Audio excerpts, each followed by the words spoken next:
أعوذ بالله من الشيطان الرجيم. بسم الله الرحمن الرحيم. الحمد لله رب العالمين، والصلاة والسلام على رسول الله صلى الله عليه وسلم. السلام عليكم ورحمة الله وبركاته. I know you're very tired. How are you all doing? How many of you were here last time? Nearly half the number. Okay, so today, Bismillah, let's start. Today, the story is about the battle.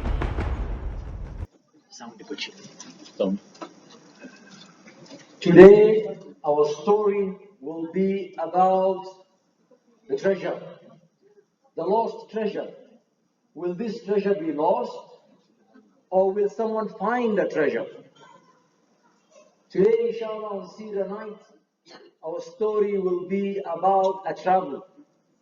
What directions will they travel in? Will they go north, west, south, east?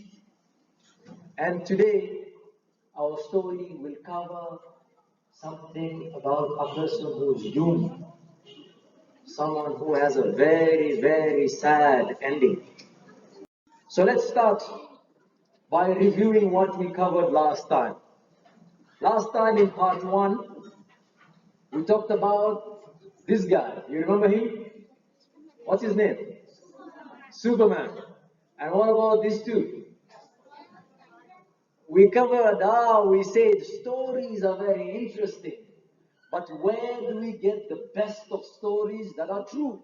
Because Superman is not true. We get these stories where? In the Quran. And our story started in this town, desert, between hills. There was absolutely nothing there. Then Ibrahim alayhi salam and his son Ismail and his wife Hajar were traveling. And all of a sudden, they stopped. And Ibrahim left them with some water and some food, and he went away. Hajar had a question. He said, "Oh Ibrahim, who are you leaving us with?" And when Ibrahim said, when she asked if this is a command from Allah, and he said yes, then she said, then Allah will look after us. Then in our story we said the food finished. And the water that they had also finished. Hajar was getting hungry and Ismail was starving.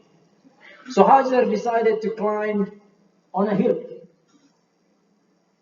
What's the name of the hill? Safa. So she climbed up a Safa and then she ran to another hill. What's the name of the other hill? Al-Marwa. So she was climbing these hills to see if she can see someone to help.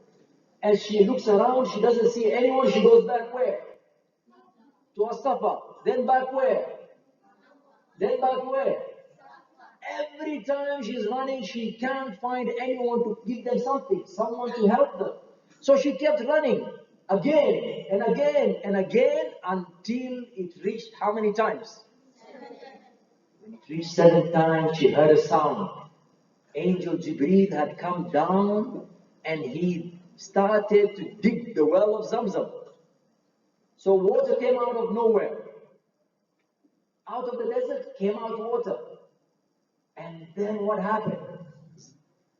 Hajar ran to the water and she started making a pool around it.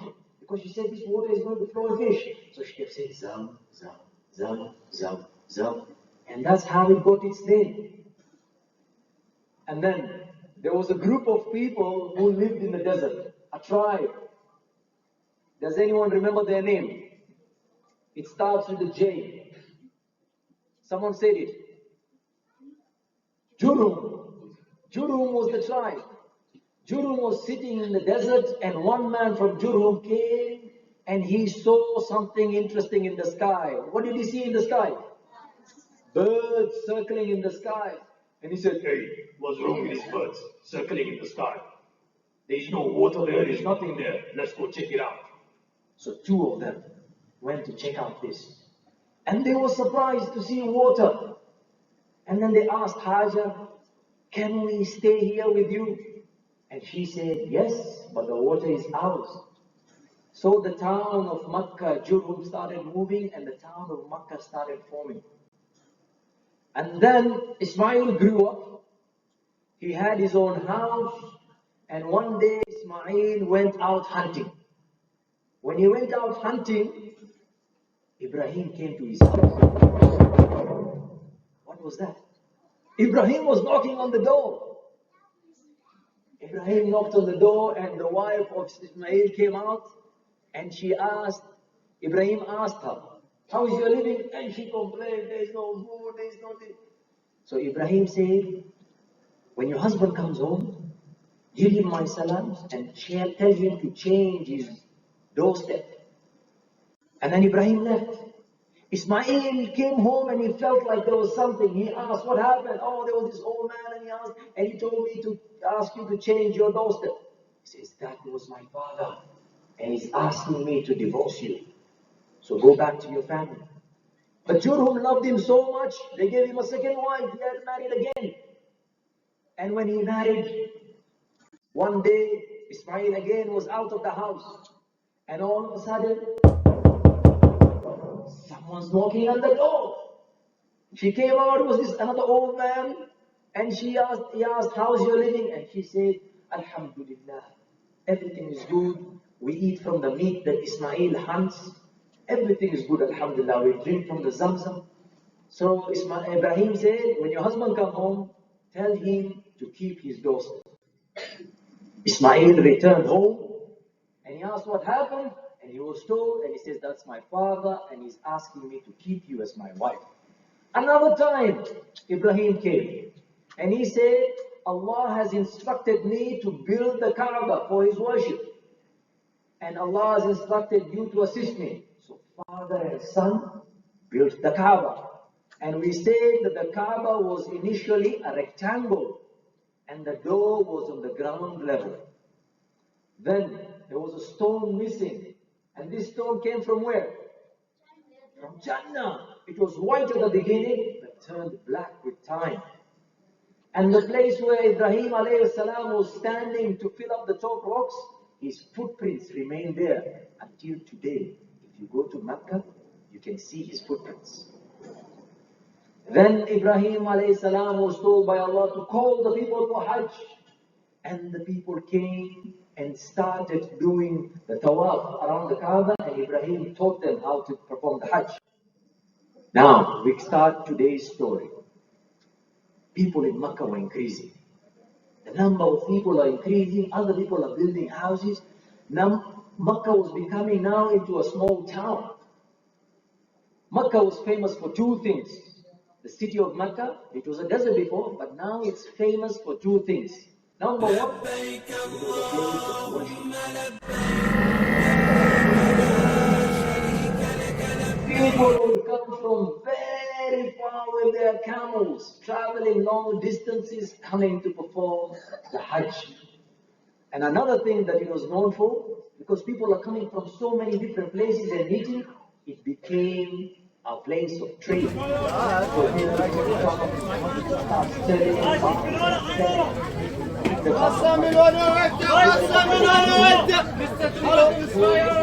the city of Mecca after Ismail alayhi salam passed away. Now, there was another tribe. This tribe was outside Mecca. This tribe was called the tribe of Khuzaa. Who here has a name of starting with a K? K? We have a Khadija, a Khalid. What's your name? Khansa. So if you want to remember the tribe, remember Khansa. Khansa from Khuzaa. So there was this tribe called Khuzaa outside Mecca. So one day they were sitting around saying, hey, look at this. This town of Mecca has a lot of people going there back and forth, back and forth. Let's go check this city out. So two of them went to check out the town of Mecca. When they got to the town of Mecca, what did they see?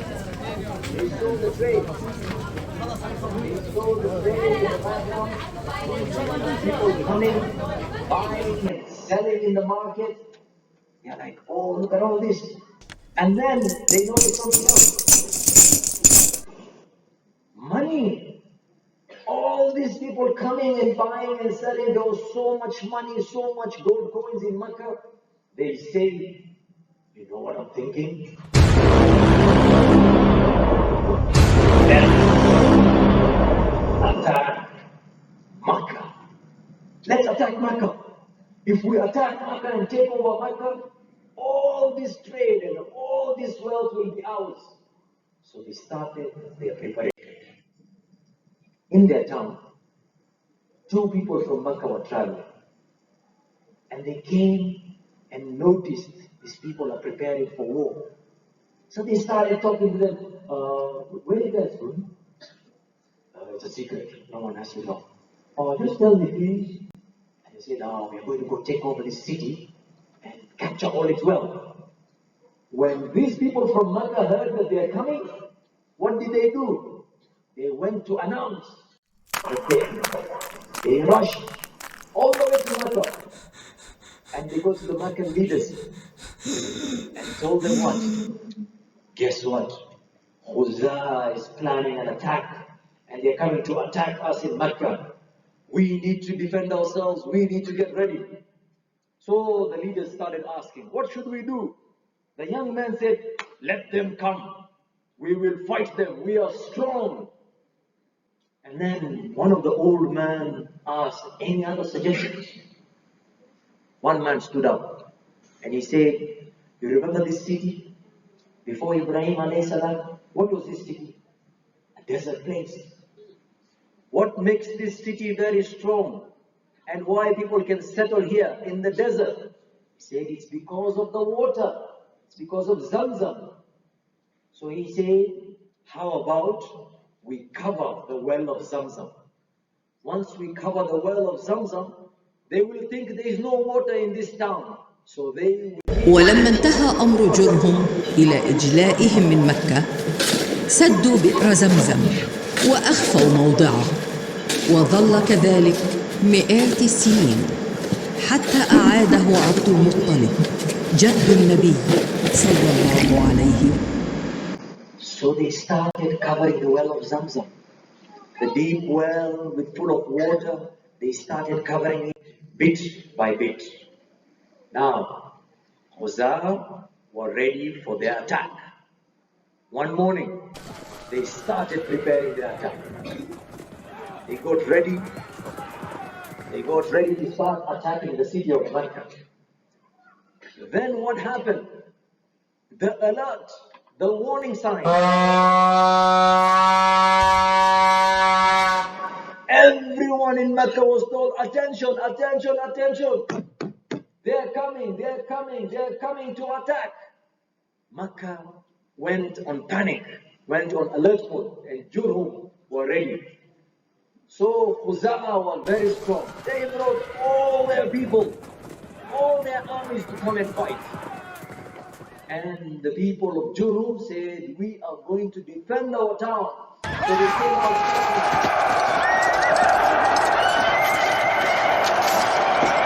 They came out.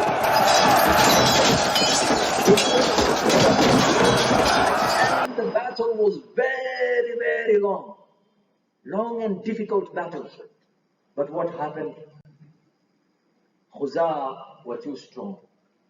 The outsiders were too strong for the people of Jurhum. Jurhum lost the battle. They could not defend the city of Mecca. So Jurhum lost, and unfortunately Jurhum were then kicked out of Mecca because this new tribe could not allow them to stay there. And now Jurhum that was in Mecca ended up outside Mecca. And Khuzaa, the ones who are outside Mecca, now became the leaders of Mecca. The city of Mecca was not the same. Why was the city of Mecca not the same? What was different? Yes. Because Because the Khuzaa was taken over? Yes, that's one. What's another reason? A big thing that was missing now in Mecca? Yes. Sorry? People. Yes? The water of Zamzam was missing. There was no Zamzam water. So they thought without Zamzam, this now is the lost treasure.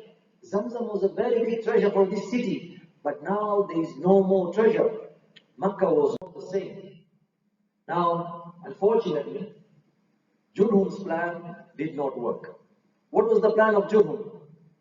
That if there is no water, Khuzaa will leave. But Khuzaa did not leave. Their plan was not working. Why? Because Makkah still brought the pilgrims. People from far still came to Makkah. And another thing that made Makkah city flourish, Makkah was the town of worship, was the town to perform Hajj and Umrah. So people still kept coming even though there was no water. Plus the trade. There was a lot of trade in Mecca. There was a lot of trade in Mecca which still brought people to Mecca. Now the descendants, Ismail had children, and his children had children, and his children had children, until there were so many people who had links to Ismail alayhi salam. They were divided. Some of them said, you know what, we're just going to stick around. We've lost the town, but we'll be under them. Some of them said, no, these people are too bad and too rough. We will leave the town of Mecca and we will move away. Now, Mecca now had a new leader. And this leader was from the tribe of Khuzaa. A man who was well loved, well respected by his people. His name is who? Amr ibn Luhay al-Khuzai. Remember this name, Amr ibn Luhay al-Khuzai. He was now the leader of Mecca. And his people, as he said, they loved him very much. Anything that he says, they would listen to him. Now one day, Amr decides to go on a journey. Where will his travel take him? Which directions will he go on his journey? Now, this here is the town of Mecca, right? Up here is what is called Ash-Sham or the Levant. And down here is what is called Yemen, Sana'a in Yemen. Now, the people of Mecca in that time had used to have a route that they would travel. They would go north to Ash-Sham and they would go south. When it's too cold north, they would go south. And when it's warm, they would go up. This was the travels of the people of Mecca. Now this travel is covered in the Quran, in a surah that most of you most probably have memorized. Can anyone know which surah this is? That talks about the traveling north and south? Anyone? Which surah? Surah Quraysh. Surah Quraysh. Do you know this surah? Yeah? Shall we read it together? بسم الله الرحمن الرحيم لإيلاف قريش إيلافهم رحلة الشتاء والصيف فليعبدوا رب هذا البيت الذي أطعمهم من جوع وآمنهم من خوف. This surah that most of us memorize talks about this travel. It says, from the accustomed security of the Quraysh. Their accustomed security in the caravans of the winter and summer. Let them worship the Lord of this house, who has fed them from hunger and made them safe from fear. رحلة الشتاء والصيف. رحلة الشتاء والصيف. This is the traveling north and south, and it's covered in the Quran. So the leader, Amr, what's his name again? Amr ibn Luhay al-Khuzai. He decides to take a travel. He goes to Ash-Sham in the north. So Amr goes to the north.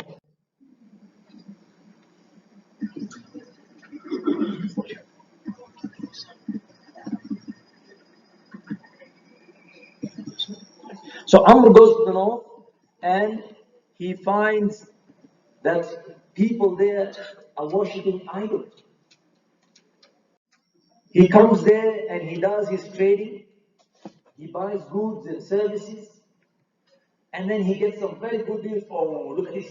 Let me take this one. I'll go to Mecca and sell it and make a lot of money. But then he notices something. People here are bowing down to idols. And he asked them, what is this? What are you guys doing? They told him, we pray to these idols so that they can communicate to Allah to give us something. And he says, people are asking him, why do you do that? Idols can't do anything. Well, let's look at an example.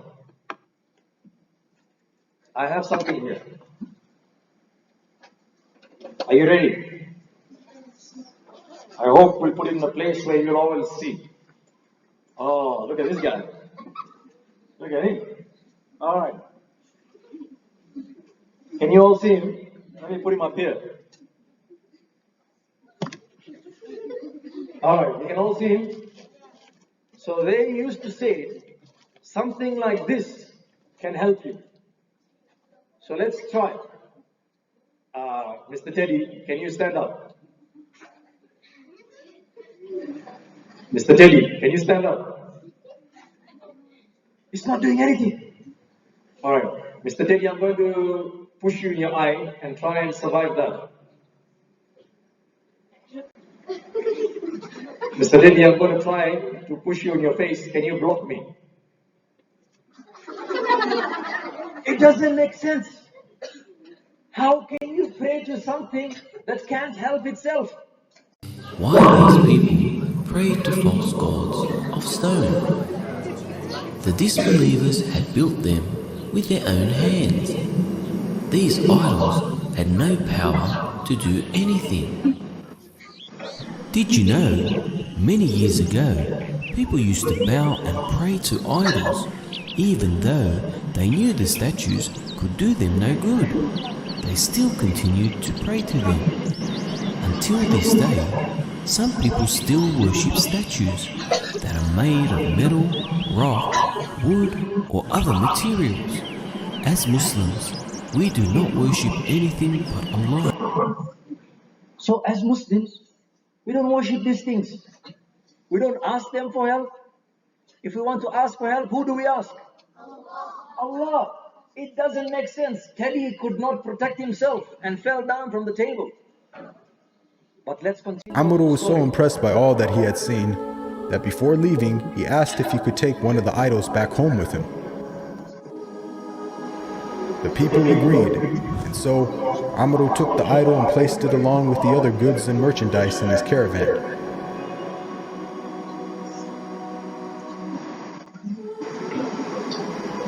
He then set out southwards, back towards the city of Mecca. So, Amr, when he reached there, he saw these idols and he decided, you know what? This is a good idea. Let's start praying to this thing. So he took an idol and came with it to the city of Mecca. Now, this is something completely new.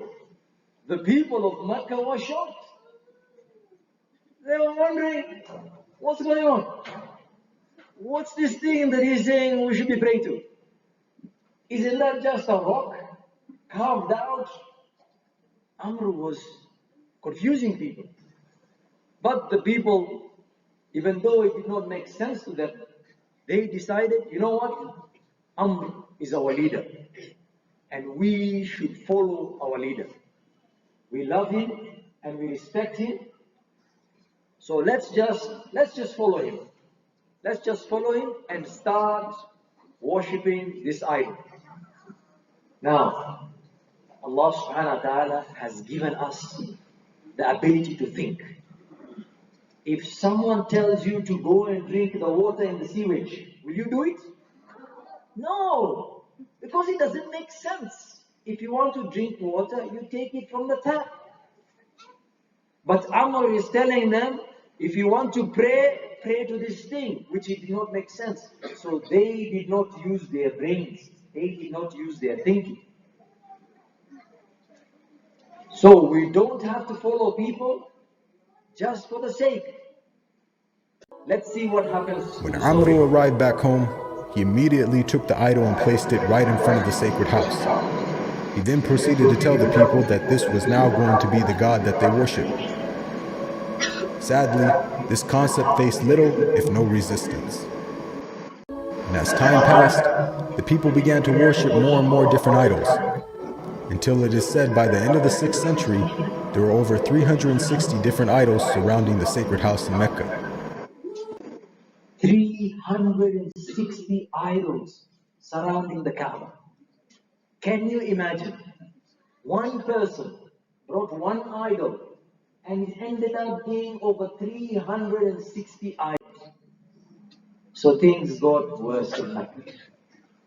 First, there was one idol that they were worshipping and praying to. And then someone said,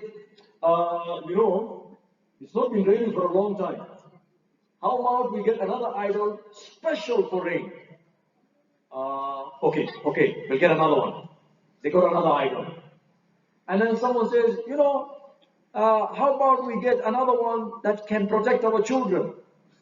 All right, let's get another idol.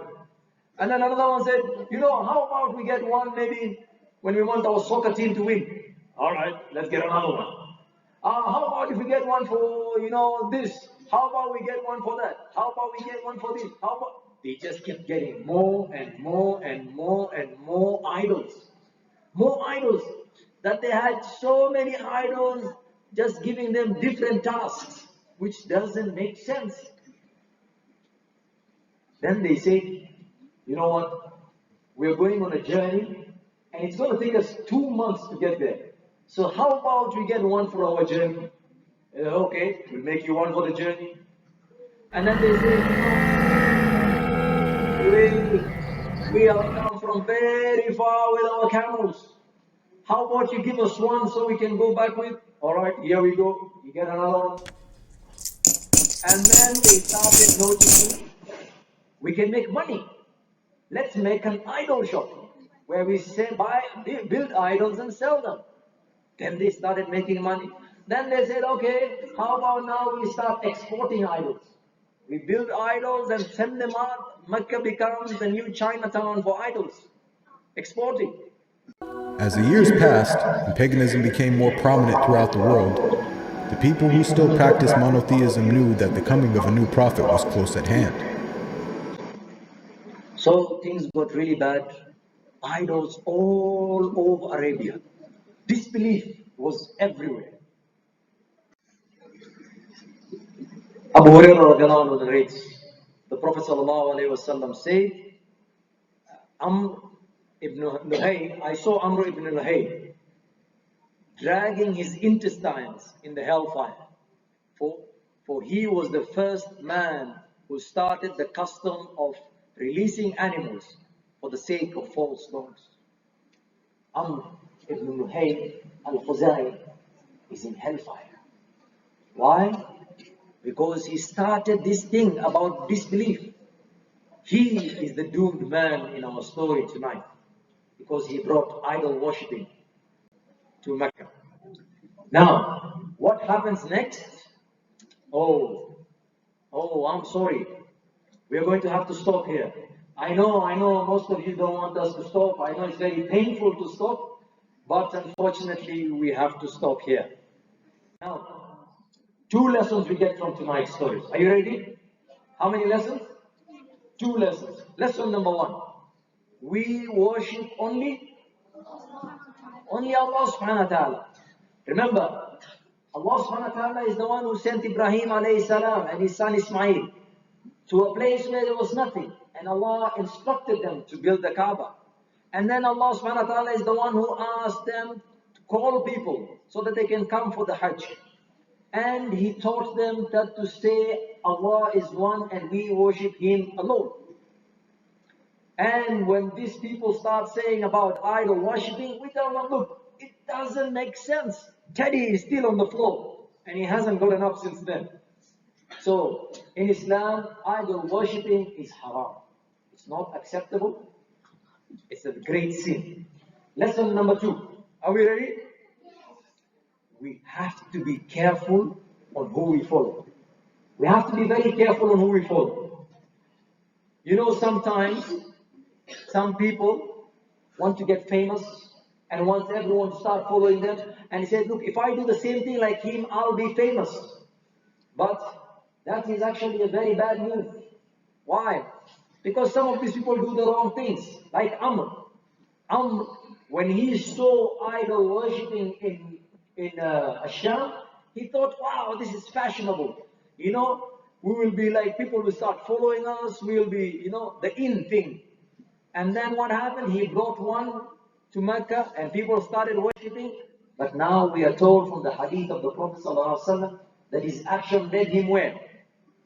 Into hellfire. So, a lesson for you and me. We have to be careful who we follow. Nowadays, people see things on their phone and everyone wants to do the same thing. Some guy cuts his hair like this, everyone wants to cut it like that. Some guy walks with his pants down, everyone wants to walk with their pants down. No, we have to be careful who we follow. Now, it's the interesting time. It's, next time on story night, we will cover something, someone will get some powers. Next time, someone will get some powers. Is it Mortal Kombat powers? I don't know. We'll find out next time. Next time on story night, something will be crushed. Who will crush it and what will be crushed next time? Next time on Seerah Nights, there'll be a story about an old man. Is he an old man, the one in the balloon, or another old man? Inshallah, we'll find out next time on Seerah Nights on 27th of August. 27th of August is our next Seerah Night, inshallah. Now, it's quiz time. So all of you, if you have your parents here, get their phones. And parents, please give your children your phones. So we can start doing the quiz.